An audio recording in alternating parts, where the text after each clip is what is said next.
Hello everyone, I'm Mohammed Ajluni, and welcome.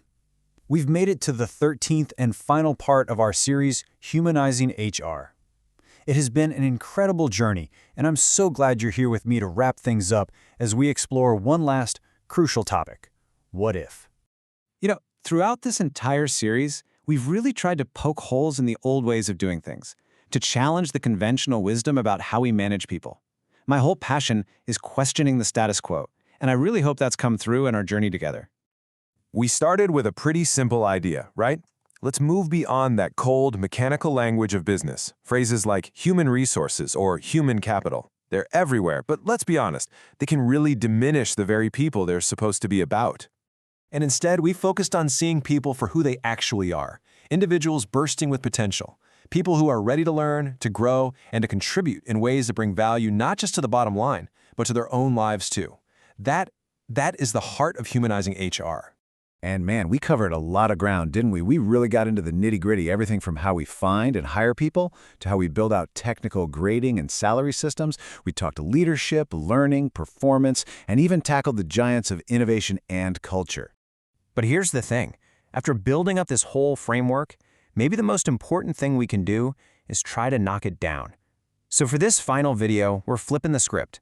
I'm not here to give you any more answers. I'm here to ask some really tough questions. This quote right here, it says it all. Any idea or philosophy that can't stand up to some serious scrutiny probably isn't worth much. Its real strength isn't in how loud it talks. It's in how well it holds up when it gets tested. So, with that in mind, let's play devil's advocate for a bit. Let's really stress test all the ideas we've spent the last 12 videos putting together. Let's ask, what if? Okay, first one. Our whole approach to hiring is built on finding these so-called smart learners. But what if they're actually super rare? What if the market just isn't full of them? What happens to our system then? And what about those grading systems?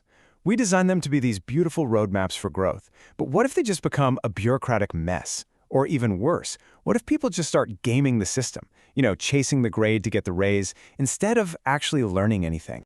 And think about scale. This might sound great for a small company, but what about a huge global organization with dozens of different departments? Can one system really work for everyone? And honestly, does leadership have the stamina to stick with a project like this for years? Then there's the user experience. I mean, if the system is so complicated that your employees can't even figure out their own career path, we've already failed.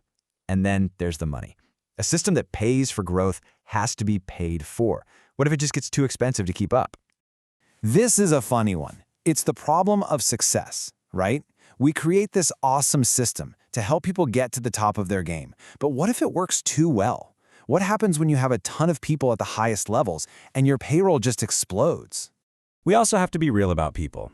We're assuming everyone is dying to learn something new every day. But what if some people are just happy and really good at what they do right now?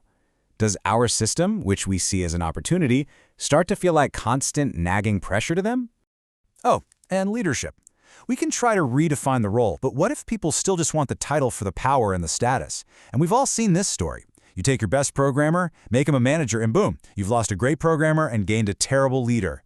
How do you stop that? Remember, this whole philosophy doesn't exist in a bubble. What happens if all the systems around it are still broken? What if performance reviews are still biased or the drive to improve just fizzles out? What if we say we want innovation, but we punish anyone whose brilliant idea doesn't work out? And this brings us to culture. What if that foundation of trust and transparency just isn't there? And what about the managers who've built their entire careers on being the boss? They're not going to see this as progress. They're going to see it as a threat to their power.